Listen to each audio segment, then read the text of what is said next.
And what I just said to Jess, and I'm going to say it to you as well, is that what I need you to know, and I need you to understand, is that every moment we've spent in this house, be it a moment bickering, be it a moment laughing, be it a moment strategizing, be it just any conversation, was a real and genuine moment from my heart. I am who I am. I can be an obnoxious guy at times. Boy, when I was running around screaming and shouting and laughing the first couple of days, I saw the looks I was getting from people. I'm fully aware of it. But I can also be, you know, I do have a very sweet, endearing, genuine side to me. The moments we shared, and I hope we will continue to share, whether it be inside of the house or outside of the house, depending on everything. They were real, true moments. I have not said one ill word about you. I have not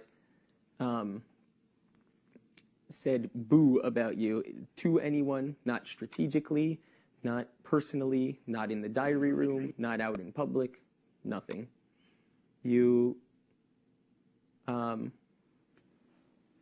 didn't know how we would get along when we first met. I mean, my first impression of you was, whoa, she's not, because of the pubes. She's not wasting any time. She is, I mean, she's not gonna bat an eyelash around here and mince words, you know, she's putting this out here. And I thought to myself, boy, that's funny. In my day-to-day life, all my friends would do that. But here, I don't know if that, I'm running around shouting those things out 5 minutes in. I don't know how that's gonna work. You know, I stood up and kind of was like, here's who I am, take it or leave it. A lot of people took it. Some people left it. But I don't think I've ever made any bones about who I was. I joke around. I make snide little comments. They are playful. They're not intended to be hurtful, but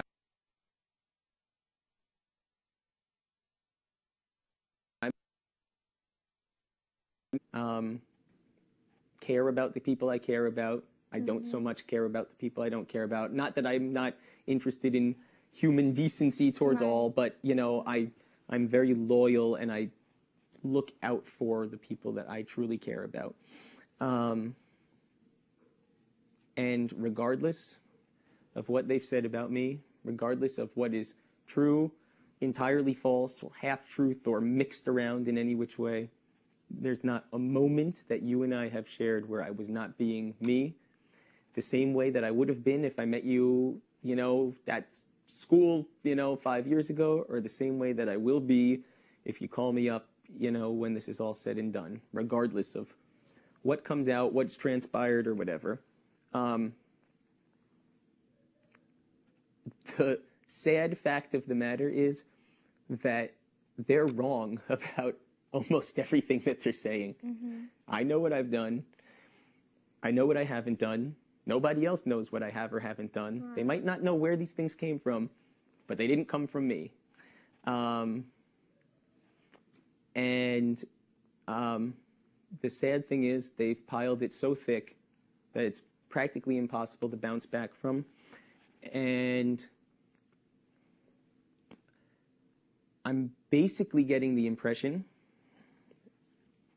that it was a strategic move, and however they did it was a means to an end. The end was get Eric out of the house. The means to getting me out was however we need to get him out, we're going to get him out. Because I didn't do these things. I'm sure that in the laundry list of 5 hours worth of things they've said I did, I'm sure I did some of them. It's not like I'm innocent to everything. I'm certain that I did things that they called me out on. But I'm equally certain that a very high percentage of it I did not do.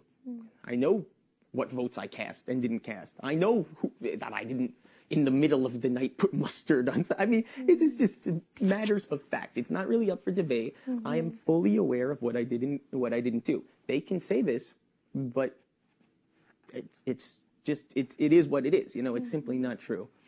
And, you know, I'm sad to see that what we've been discussing all week might very well happen.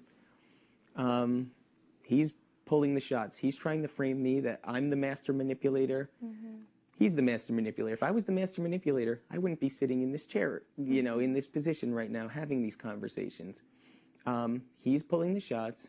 He's selling me out. He's setting me up.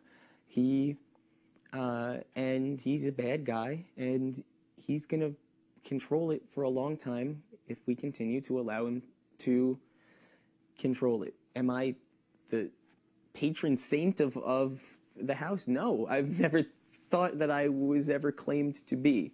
Am I a good, decent human being who has looked out for you and looked out for Jess and so on and so forth? Absolutely.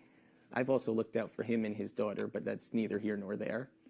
Boy, one of the things that upset me the most in all of this was that I put my own neck out on the line, and it wasn't because of anything other than I couldn't take it anymore with Jen's comments. I was pacing on the sidelines, so upset. You know this. I was almost in tears because I was so upset I got disqualified and left Danielle and Jessica to fight for me. And then I know Danielle wasn't in a position to defend herself. I know her dad's word is meaningless because of the way he says things. And I said, if no one else is going to do it, I am. And instead of her thank you, what I get for that is, no, that was strategic. You planned it all along. Like, I thought to myself, if Jen shouts at Danielle during the HOH, I'll make a big scene of it. Did it look like it was a pre-calculated scene, or did it look like I literally had an outburst? I had an outburst. I couldn't take it anymore. And the thing is, whether I stay or whether I go, I don't deserve for this to be my legacy. And I would think that you, amongst a very select group of people in this house, understand that. You know who I am. You know the times we've spent. Have I made mistakes? Absolutely. But 98% of the time, I mean, you know me. And I don't know. That's what I'm saying. I don't know.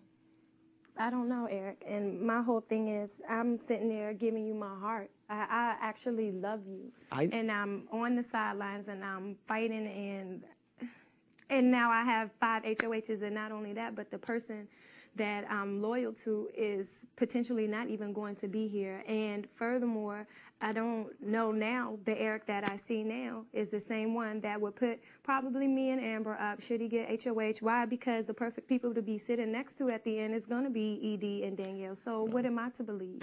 What am I? I don't know. Well, can I respond to that?